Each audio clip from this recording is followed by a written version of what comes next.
Now, our webinar today will focus on evaluating emotional intelligence, self-care, and support in the hospitality industry. Hospitality workers face immense pressure to satisfy customers, co-workers, and supervisors, with many reporting increased stress from their work. Service Hospitality's webinar, this webinar is here to touch on the essentials of these three important topics. Now, as you join us today, we will explore the profound impact of emotional intelligence on our lives, fostering self-awareness, and transforming our relationships and decision making. Now, discovering the art of self-care, learning practical strategies to prioritize your mental, emotional, and physical health. And lastly, we'll discuss resources and support available to address life challenges, empowering you with the knowledge and tools to support you and your psychological well-being. Now, let me take this opportunity to introduce our guest, our facilitator today. She is Shakira Dick. Now, Shakira is a safety advisor at Service Hospitality. As a safety advisor, she works with employers in Saskatchewan hospitality and community service sectors to build safety management systems, provide risk-based training, conduct safety evaluations, and offer consultation. Now, in 2020, Shakira became a certified psychological health and safety advisor through the Canadian Mental Health Association Saskatchewan division. This certification allows her to help employers update their safety management systems to align with the CSA standards for psychological health and safety in the workplace. And in 2023, she completed the Occupational Health and Safety Certificate Program with the University of New Brunswick and recently obtained the designation of a certified agronomics specialist. Now, welcome, Shakira. And Shakira, we're happy to have you to help us to understand how is it that we're able to evaluate emotional intelligence, self-care, and support in the hospitality industry. It's over to you, Shakira. Thank you so much, Tamika, and welcome everyone. Again, my name is Shakara Dick, and I'm a safety advisor with Service Hospitality. So I'm just going to share my screen here. Bear with me. It's been some time since I've been on Zoom.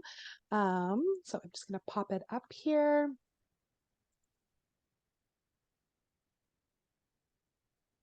Okay. Tamika, can you give me okay that you can see that? Yes, you're good Perfect. to go. Okay, wonderful.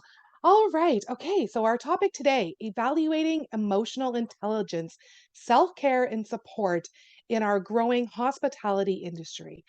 Again, my name is Shakara Dick, safety advisor with Service Hospitality. But who we are and how do we help you as organizations? I just want to touch on that just a little bit before we jump into our topic today. So, for anyone unfamiliar with Service Hospitality, we are a nonprofit organization funded by our employers in the hotel, restaurant, laundry, and community service industries. And we're committed to providing consultation, education services for our employers in our industries. So how do we do this? We do this through a broad range of resources from our website, through virtual training, in-person training, conferences, public seminars, or sessions like the ones that we're here for today. Again, before we get started, I want to give a big thank you to Tourism Saskatchewan for giving us the opportunity to present to our groups today. It's an important topic for our industry. I'm somebody who spent 10 years in the hospitality industry within the hotel sector before, jumping into occupational health and safety. So I do understand the topic very well and how it relates to our employers. So if you do have questions, I do encourage you to pop them into the Q&A, and we'll save time for at the end for that. We're going to explore how profound the impact of emotional intelligence is on our lives. We're going to learn how to foster our self-awareness and forming our relationships and decision-making skills. We're going to discover the art of self-care, learning practical strategies to prioritize our mental and emotional and physical health. And then lastly, we're going to discuss some resources and supports that are available to address life's challenges with empowering you with knowledge and tools supporting your psychological health and safety and well-being. There was an email that was sent out ahead of time. There is a handout accompanying the information I'm going to provide to you today. This handout is for you to work through. It's got some good resources in there that you can continue your learning on from today. If you don't have a handout, let Tamika know. We can get that handout out to you afterwards. And you can always go back and watch the recording and plug in the activities as we talk about them today. It's mostly just a tool for you to use through self-reflection as we're going through the content today. Okay, so first things first, I want to talk about. We have a wonderful course. So parts of what I'm teaching you today comes from a course that's called Psychological Health and Safety for Hospitality Level 1 Frontline Workers and Level 2 Supervisors and Managers. So these topics are just a smaller portion of a very much larger presentation. So topics that affect our industry such as anxiety, depression, discrimination, harassment, and abuse. It is stories that are shared by members within the tourism and hospitality industry with personal reflections on how individuals have suffered from and have overcome challenges that are all too common. The Psychological Health and Safety for Hospitality course is a full day course, and I'm going to share again just bits and pieces from that course on emotional intelligence, self-care, self-awareness, and support. So let's just jump right in. Okay, so the first topic here, evaluating our emotional intelligence. But what is emotional intelligence? Emotional intelligence, or what most terminology is called, like they just shorten it down to EI. So, your emotional intelligence is the ability to manage both your own emotions and understand the emotions of the people around you. To understand, use, and manage your own emotions in a positive way to relieve stress, communicate effectively, empathize with others, overcome challenges, and diffuse conflict. Emotional intelligence helps you bring stronger relationships, succeed at work, achieve your career and personal goals. It can also help you connect with your own internal feelings and turn those into action, into informed decisions, and what matters most to you. Emotional intelligence can be a very critical skill set for anyone working in our hospitality industry. By developing your EI, you can build stronger relationships not only with your coworkers, but also with your guests, helping provide exceptional customer service and achieve those greater working career aspirations and goals. Individuals with high EI skills tend to be excellent communicators, team players, and problem solvers. But why is emotional intelligence so important, specifically in our hospitality industry? Hospitality is an industry that is all about people. Whether you're working in a hotel, within a restaurant, or in any other hospitality related business, you're in the business of providing exceptional service to your guests. When you possess high EI skills, you can connect with your guests on a deeper level. You can help anticipate their needs and provide personalized service that exceeds their expectations. It can help you navigate challenging interpersonal situations, working collaboratively with your coworkers, and managing your stress more effectively. Okay, so how can we improve our emotional intelligence? Now that we've talked about what it is, how do we improve on that? The good news is that our emotional intelligence is a skill that is developed and improved over time. So I'm going to talk about a couple quick pieces that will help you build on your emotional intelligence. So the first one is going to be to practice self-awareness. So take time to reflect on your own emotions, your thoughts, and your behaviors. This will help you better understand yourself and how you might interact with others. You're also going to want to try and manage your emotions. So learning to manage your emotions is a healthy and productive way. This can include being able to regulate your own emotions as well as recognizing and responding to the emotions of others. So you also want to develop empathy. So empathy is the ability to understand and share the feelings of others. This skill is critical in hospitality. It enables you to connect with your guests and provide that exceptional service. You're going to want to build strong relationships. So, relationships are the heart of the hospitality industry. Focus on building strong relationships with your guests, your coworkers, and your supervisors. Communicate effectively. Communication, as we know, is key in any industry, but exceptionally key in the hospitality industry.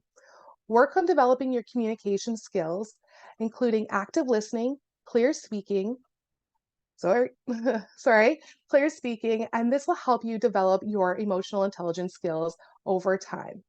So, taking the time to invest in yourself and within your emotional intelligence, there are many wonderful training courses out there that can help you develop those skills. I wanted to touch quickly on what those are. We're not going to go into all of those skill building activities.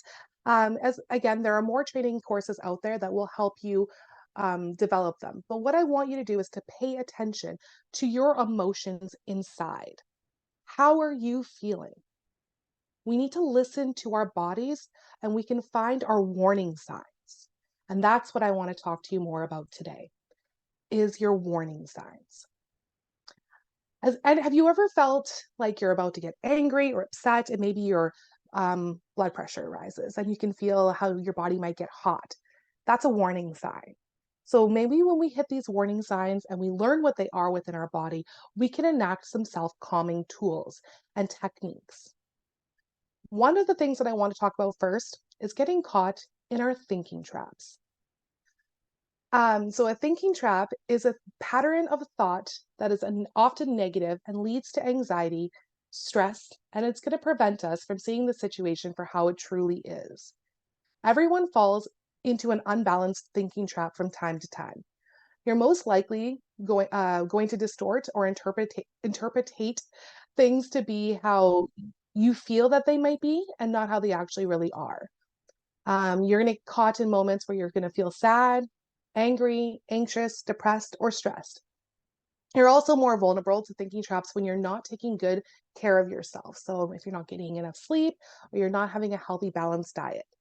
So some of the thinking traps that I know and lots of people get guilty and caught in is the all or nothing thinking trap. If it doesn't go perfect, it's considered a failure. That's a thinking trap I want you to notice. So next time, when you're getting caught in something and you're feeling your anxiety rising and you're feeling your blood pressure rising, notify yourself that it's a thinking trap. It's an all or nothing. That is not accurate. That is how you're perceiving the situation. Another one is going to be catastrophizing. So assuming the worst case scenario is going to happen, and then you internally blow things out of proportion. Another one's going to be is personalization. So you're going to blame yourself for something that wasn't even entirely your fault, or assuming people's reactions are because of you. Another one that people get caught in all the time is always being right. So believing that your way is the only way. And that's not, again, that's a thinking trap that other people, they can be right too. Another one is going to be mind reading, assuming you know what people are thinking. And, if you've ever had those moments where you play a whole scenario out in your head before you've even had the conversation with another person, that's considered to be a mind reading thinking trap. And then finally, it's going to be that negative brain filter, only paying attention to the negative things. So this is one that I've personally developed while working in the hospitality industry was getting caught in thinking traps that, when you're booking a conference or you're running a conference or you're working the banquets or you're checking a group into the hotel, that if it doesn't go completely perfect, that you automatically get panicked and fear that the convener is going to be upset or mad. Or if something didn't go perfectly right in their whole stay, that the guest is going to be completely upset. That's catastrophizing the entire situation. So having distorted thinking and becoming stuck in those thinking traps can actually make you become stressed and overwhelmed. And it's going to lead to the breakdown of our emotional intelligence. So I wanted everyone to pull out the handout that I had mentioned at the beginning of the session. There is a thinking trap line in there. So think of a scenario, and we're gonna just go through the handout. I want you to do this as an activity after today's section. Because if I stopped for everyone and gave 5 minutes, we'd be here all day. So I want you to think of a scenario you are worried about. and write it down. What are the possible outcomes? So, what is the best case scenario that is going to happen? And then, what is the worst case scenario that's going to happen? And then, what is most likely going to happen? And if you plan for the worst case scenario and it actually does happen, now you have a plan to help you deal with it. So, thinking chops are one of the first indicators that maybe we are becoming unbalanced with our emotional intelligence. So, I want to get back to what I was quickly talking about warning signs and how we all have them. This is when our emotions escalate. Although they are not all the same, and each of us are going to experience warning signs differently, understanding them is what's going to help us build on that emotional intelligence. So, again, back to your handout, there are blank spaces in there for you to review and reflect on your feelings and behaviors. So, what are some of your warning signs? So, take again that minute to reflect and write down what you think are some warning signs. Again, maybe some of them are going to be those negative thoughts. She treats me like a kid. They never let me serve that section of the restaurant. You know, I'm an idiot. I can't handle this. Those are all very negative thoughts that we often, filter in the back of our brains. That's a warning sign. Another one is going to be difficult feelings. So I'm going to get angry. I feel frustrated. I feel hurt. I feel jealous. I feel anxious, impatient, unappreciated, neglected, or abandoned.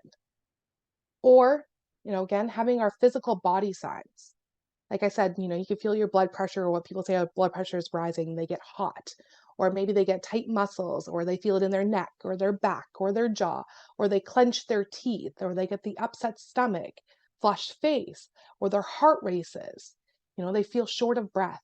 Those, again, all physical signs that, your emotional intelligence is becoming unbalanced. Oh, sorry, I'm losing my microphone here. Actions is the last one here. Raising of the voice. When we get mad, sometimes we raise our voice. Sometimes we use negative language, avoiding someone or something. Maybe we just don't go. I know how it's going to be. I'm just going to get frustrated, and we just shut down. Again, that's an action. When you recognize all of these red flags within yourself and you take the time out that you need to help with your self-calming thoughts and techniques. But what are self-calming thoughts and how do we enact those within ourselves? So self-calming thoughts are things that you think about yourself to help build yourself up and to help calm yourself down. So knowing that even if I'm feeling anxious right now, it's going to pass.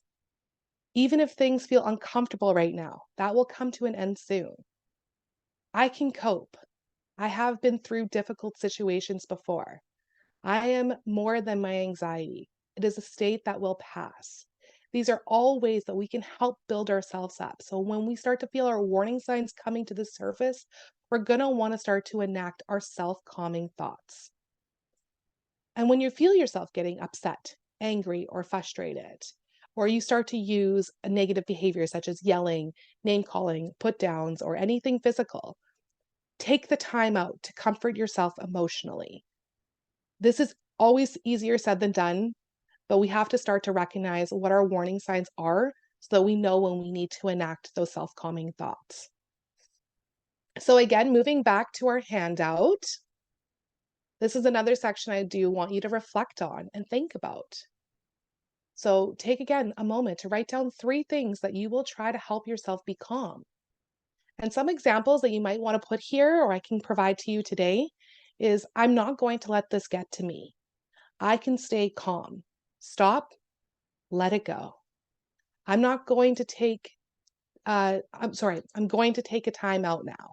Just removing yourself from the situation, that is a strength within our emotional intelligence to know that you need to hit pause.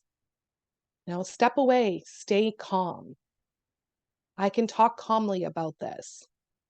I can handle this. I can talk without yelling. Those are all areas that we can work on. You can also think about positive things that make you feel better. So something that maybe you're looking forward to or something that relaxes you, a place that you enjoy. Maybe you can picture it in your mind, an image that calms you and makes you feel positive. Self-calming thoughts are one way that's going to help us in our skill set to elevate our emotional intelligence Oh, that's too many E words together. Another way to support our emotional intelligence is going to be building on our self-awareness.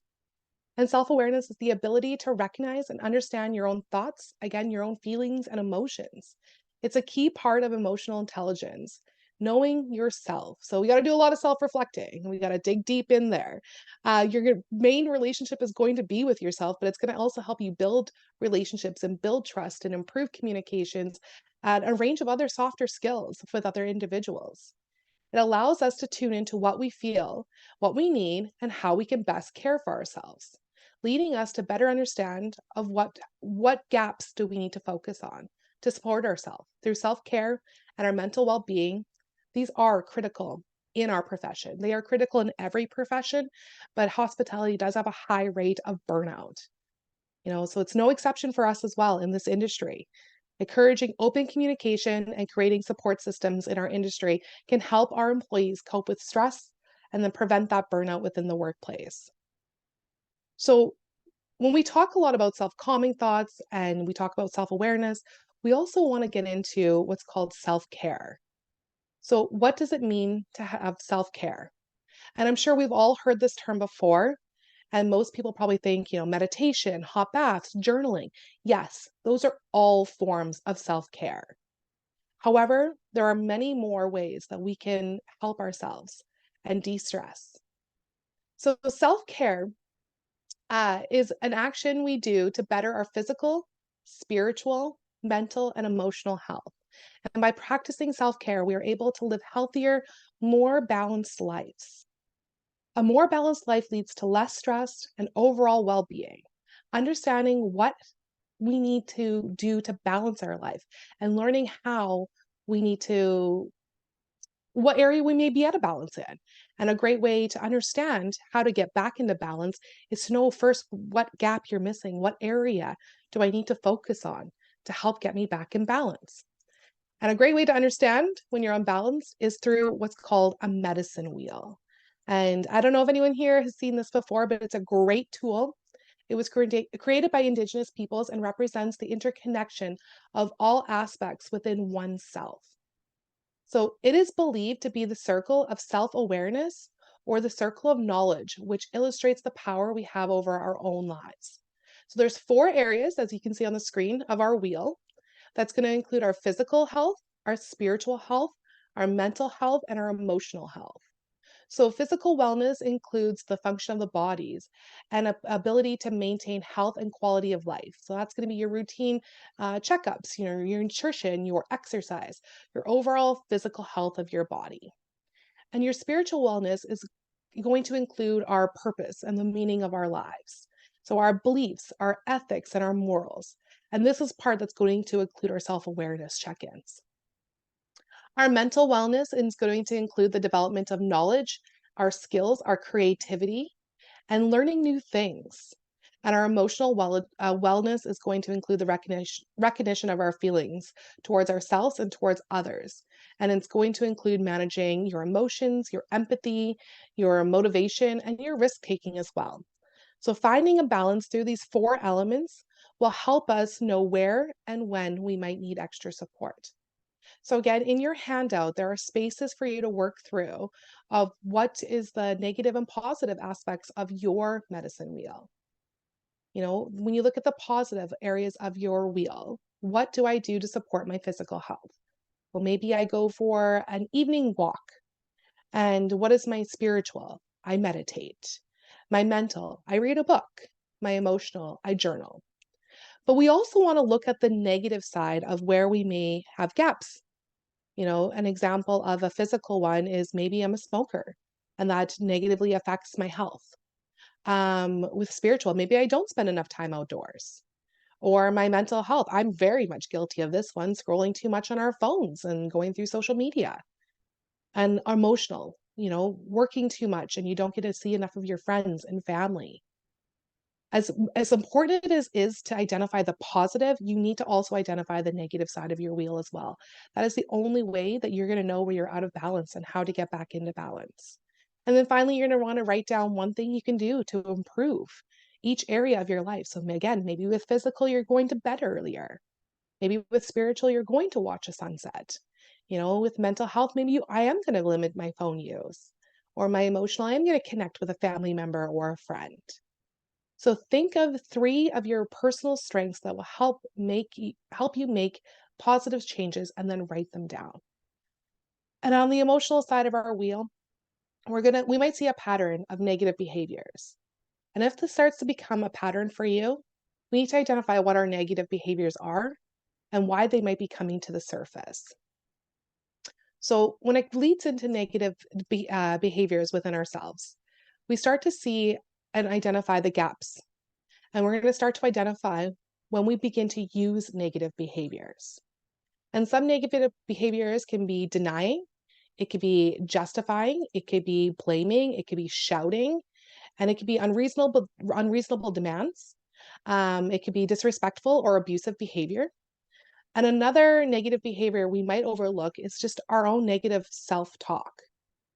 So we have conversations sometimes with ourselves, more often than not, and we may not even realize that we do it. And we're our own worst critics and we're our own worst enemies. So we need to figure out, when do I use this behavior? And why do I use this behavior? What do I hope to achieve from this behavior? What is this new behavior that I'm going to use? And what can I say to myself that'll help me use a new behavior? And what personal strengths of mine can I use to help me succeed through my negative self-talk? So negative self-talk is one of the one that we're all most guilty of. There is no switch to turn it off. There's no switch that turns off our inner critic. However, we can learn to manage it. And from experience from time to time, we can learn to change our own narratives and to build our own self-confidence and turn our negative self-talk into positive self-talk. So again, negative self-talk comes in many forms, and it can sound grounded. Like, I'm not going to be good at this. I should just avoid attempting it for my own personal safety. You know, um, it's downright mean. I'm not going to do anything right. We're we're so negative on ourselves that we don't even think about it sometimes. We're just our own worst critics, like I said. But you have to ask yourself, is what I'm saying to myself true? And most likely it's not. 99.9% of the time, your negative self-talk is not a true reflection of who you are. So then you need to stop and take a check-in with yourself. So there's a few steps that you can do to mitigate your self-talk, your negative self-talk. So one is going to be listen to yourself. What am I saying to myself? And then you want to ask yourself, is what I'm saying to myself true? Is it actually realistic? Is it as bad as I think it is? And is my thinking helping me, or is it making it worse? And then you want to, if you know what you're then identifying yourself for, and you've asked those questions to yourself, you want to take the third step here and you're going to change it. So if what you're saying is not true and it's not realistic, or maybe it's being exaggerated, look at the situation again and change it into something more realistic. And then if you decide what you're saying is to yourself is true, or parts of it are true, well, you don't have control over the problem. You have control over how you think about it and how you react to the situation. So we have talked about our negative thoughts and we've talked about our negative behaviors. And when it comes to our negative self-talk, like I said, it can be hard to change. It doesn't magically change overnight. It's something we have to practice time and time again. And we have to learn to restructure it. And this is what's called cognitive restructuring. So through cognitive restructuring, you can help yourself identify stressful thoughts and replace them with more proactive and productive ones. Cognitive restructuring is a technique that has been successfully used to help people change the way they think.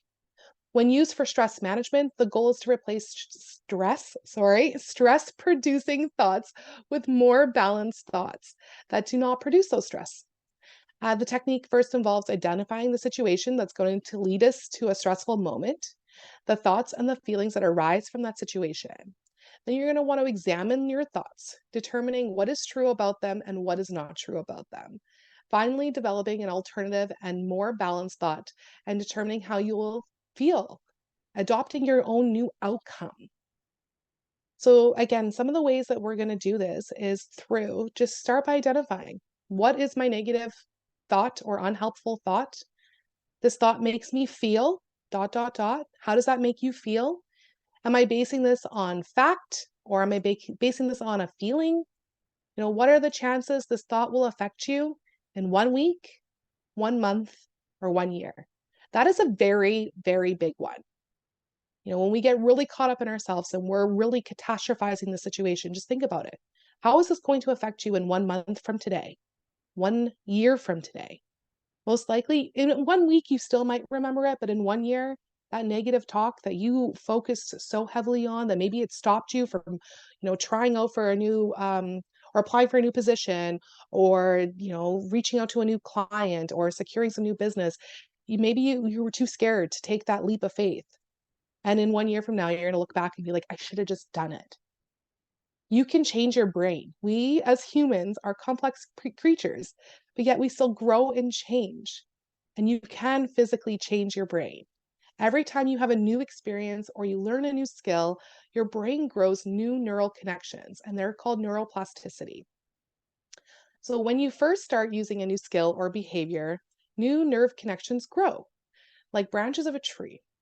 At first, they're going to be small and they're going to be very thin and they can break easy and we can get back into our old habits.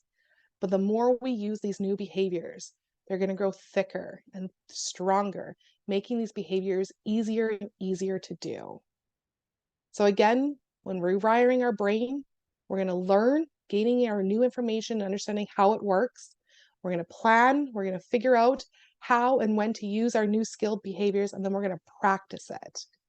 Nothing we do in regard to self-care or changing our negative behavior would be possible if it's not for our support systems. So we develop all these new skills and they take time and we practice them, but we also need to have other support areas within our own selves and within our lives as well. So support for ourselves, support from our community, support from family, and from our workplace. So the last section I want to touch base on with you today is going to be the supports. What supports are out there? It is essential to have support throughout our life, both from yourself and for others. Starting with identifying, we need support, but what kind of support can help us? This is something that you can provide for yourself even. Maybe it's not always external supports you're looking for. Maybe we need to start with internally. Maybe we need to practice some of our self-calming thoughts, some calming techniques. Or if there's a larger issue going on, maybe I do need to reach out for support. Do I need support from my supervisor? Do I need support from my manager? Is it support I need from my family? Is it support I need from a healthcare provider? Or maybe from a support group? Starting with ourselves, looking internally. How do we calm our nervous system? There's multiple different ways out there, and I'm going to share with you a couple of our favorite techniques that we like to share with people to try. So the first one's going to be calming your nervous system. There's a few different ones here. And again, take what works for you, leave the rest. Not everything works for everyone.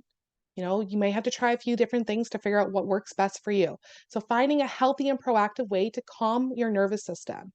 Again, it could be through taking a deep breath, practicing breathing techniques, exercising, listening to music, dancing it out, drawing, coloring, journaling, meditating, yoga, or even a sensory activity. Perhaps it's just getting outside, doing an activity such as walking, running, biking, touching grass with your bare feet, sitting near a tree.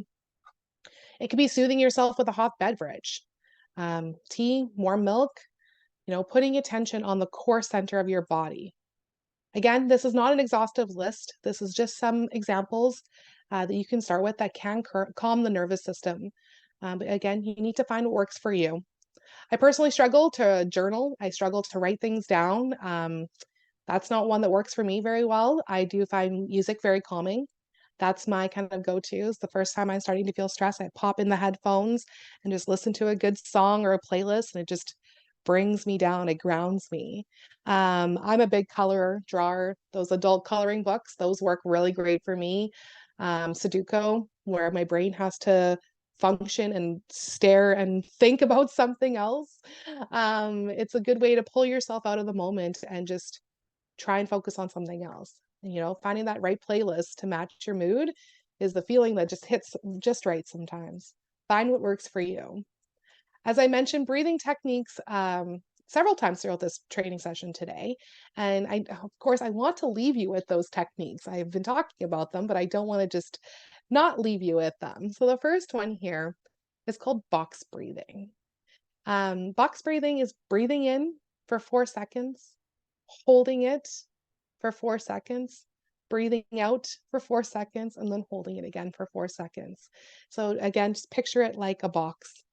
Um, if it's hard for you to picture a box, or if it's hard for you to hold it for 4 seconds, or maybe you're trying to do it with a child, and a child is very sometimes they can't picture the box. And my fellow coworker does a wonderful one with her daughter, and I just love it. And it's kind of one I've adapted now myself is smell the flowers, blow out the candles. Smell the flowers, blow out the candles. Any way that you can just engage your senses and to focus your breathing will help center you. Another really great one here is going to be engaging your 5 senses. So I don't know if anyone's ever done this one before, but during stressful moments, to relieve yourself, it could literally be at the tip of your nose. So engaging your 5 senses is a great way to practice being in the moment. So what are 5 things that you can see? The wall, your computer, coffee mug, a pen, maybe it's a family photo. What are 4 things you can feel? Maybe you have fuzzy pants on. Maybe you can feel fleece lined pants, or it's your keyboard keys, or maybe it's even internally your heart beating, or your mouse. Maybe it's got texture on the side of it. What are 3 things you can hear? I can hear my computer fan. Sometimes every once in a while, my cat will walk by and meow. I'll hear her. Or the furnace will kick in and blow air around. What are 2 things that you can smell? Maybe it's coffee or an air diffuser. And then what's one thing that you can taste? Maybe it's gum, maybe it's lip chap. Taking the moment to actually go through your 5 senses is a very great way of grounding yourself. It encourages you, again, to take a break from those negative thoughts that maybe be causing you those stress or anxiety moments and to calm down. Another one is going to be just to simply understand what is in my control and what is not in my control. This is going to be essential to recognize that we cannot control every aspect of our lives. So back to your handout, there's a section there that'll help you inside of the blue circle. What is within your control? What do you actually have control over? And then inside of the orange circle, what is outside of my control? For example, I can control my emotions. I cannot control other people's emotions. So just keeping that in mind. What is within your control and what is outside of your control? And understanding how to balance those. And then another great technique here is called the RAIN technique. So recognizing what is happening in your body. What is happening in the moment? How am I feeling? Where am I feeling it in my body? Is it in my heart? Is it in my stomach? Is it in my hand? Like, am I sweating? Is my palms all sweaty? So how am I feeling? Allow life to be as it is. My thoughts and feelings are here, even if you don't like them. So engage with them. Investigate with kindness. Why do I feel this way? Again, are these thoughts true? And then finally, the non-identification. Just because I have this thought or feeling does not mean that I am this thought or feeling. That's a big one. It's really hard for us to do that. A circle of support. Develop this. Looking at ourselves and looking at our, who can we lean on? Sometimes we do need to go outside of ourselves and we need to build that. So this is going to look differently for everyone. So who in your work? Do you have a really close coworker? Do you have a really good relationship with your supervisor or your manager? Are they a part of your circle of support? Who in your family? Is it your brother, your sister, your mother, your grandmother, your cousin? Do you have a really good friend that you can rely on? And then also, who in your community? And then ultimately, if it ever did come down to an emergency, who is your emergency? Who do you contact? So another one here is going to be a whole list of other supports. So this is a part of the recording that you will be able to come back and to be able to scan that if you don't have a chance to today. I also did put it in your handout. That QR code is a live QR code, and it does take you to our website where you can look into other supports or reach out to us directly. But always, if you're in danger, contact 911 immediately. There's also Crisis Service Canada or suicide prevention or supports. There are crisis suicide helplines. There's child abuse lines. There's mobile crisis services. There's problem gambling helplines. There's pregnancy crisis helplines. There's Saskatchewan Healthline is a really great one. So there's a full list. I believe it's all in your handout there. But if you ever do want us to talk about support for your workplace, you can always contact Service Hospitality and we can provide you contacts or a full list of resources that you can reach out to or connect you with a member of the community. If you do want to expand on the knowledge that I've given you here today, I want to wrap up here today by going through a quick touch base again on our Psychological Health and Safety for Hospitality course. So again, this course is going to cover those testimonials and case studies from individual in the hospitality industry.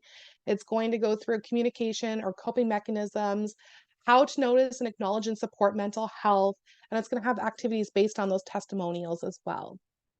So reach out anytime if you're ever interested in taking our full course. We do offer a wide variety of online free virtual sessions. So just again, go onto our website and we can provide that for you. So again, before we end our session today, take the time to use your handout. It's going to be a use for you. I did put journal prompts at the very end for those of you who do like to journal for self-care. But ultimately, just reach out. We're here to help. Again, my name is Shakara Dick. I'm a service advisor or safety advisor with Service Hospitality. The QR code there again will take you to our website. So back over to you, Tamika. Do we have any questions from the group?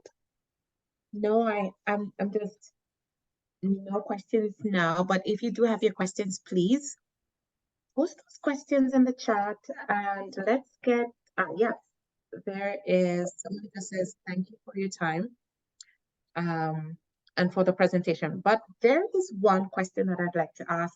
You did Mhm. mention about warning signs. Are they the same as triggers? They can be. So, warning signs and triggers, they're very similar. So sometimes our warning signs come first. So sometimes we will notice it in our body first. We'll start to again feel that blood pressure rising, but triggers will set off a certain behavior. So something has clearly happened before that now we feel triggered by a situation. So they do come out to the same thing. You are going to still feel it the same in your body, but warning signs is what we want to try to get to before we get triggered by a situation. Does that make sense? Yes, yes. Okay. And then there is one last one that I'd like to ask. You did Mhm. mention the fact that um, you know, sometimes based on the way that we think, and we remember it distorts our emotional intelligence. Mhm. Now, how does this affect our relationships? Oh, that's a good one. Well, when we distort our emotional intelligence, that's where again it's going to disrupt our relationships. It's going to disrupt our personal ones with work and at home. Because again, when we're not in check with our emotional intelligence, we're going to have those moments where we have outbursts of anger or displeasure or frustration. And then when we develop and harness in on our emotional intelligence skills, that's what we want to focus on. So we want to notice when we're about to have an outburst or when we are going to get frustrated, and that's the techniques that we're going to need to learn to dial us back in to help us remain calm so that we can foster those healthy relationships. And it's really hard sometimes because other people may not have the same level of emotional intelligence that you do. And Mhm. sometimes their outbursts will cause you to react in a certain way as well. So it's a fine line between managing your own and trying to help manage others as well. So Okay. We do have another question in the chat.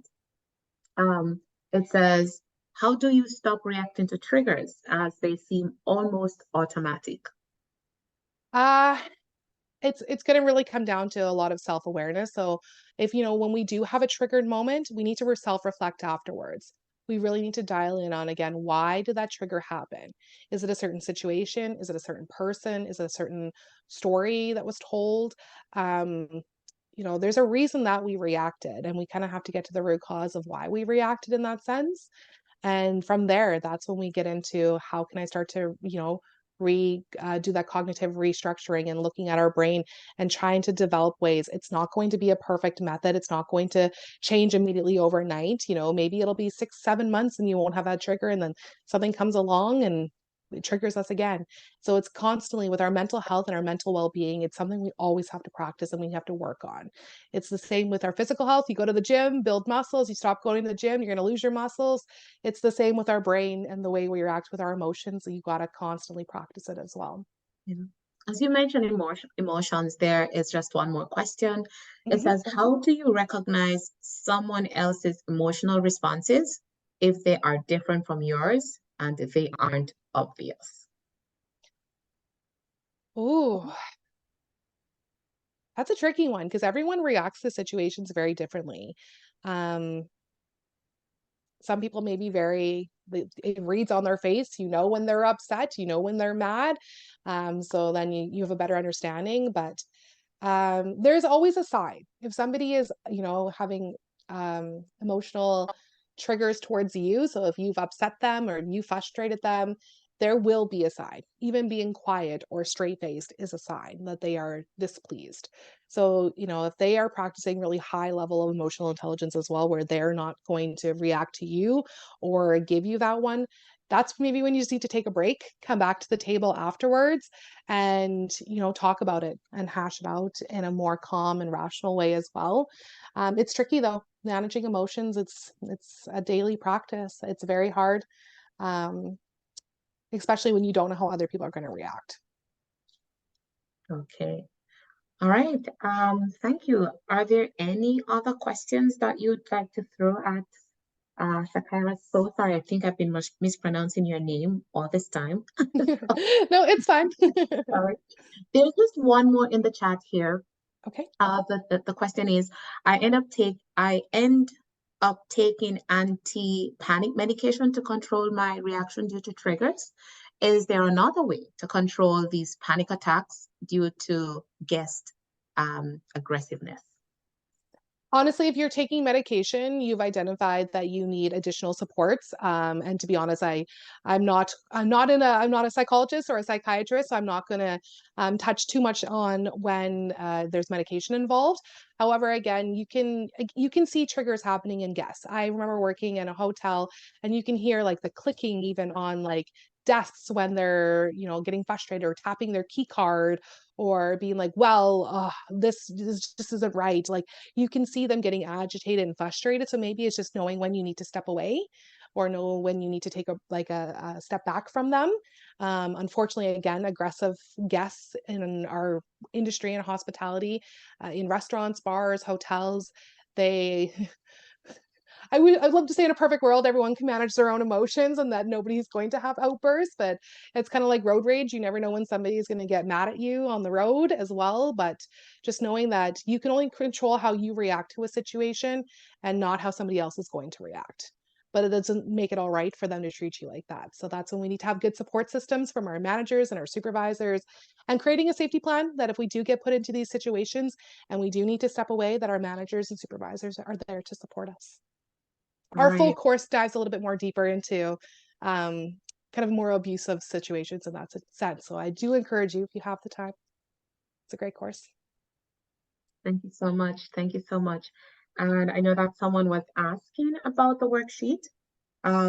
If you have not gotten the worksheet, please do send us an email at training@tourismsask.com and we'll be able to furnish you with the work document so that you can actually go through the resource and then do the follow-up activities, as well as just to let you know that this webinar is recorded and it will be posted.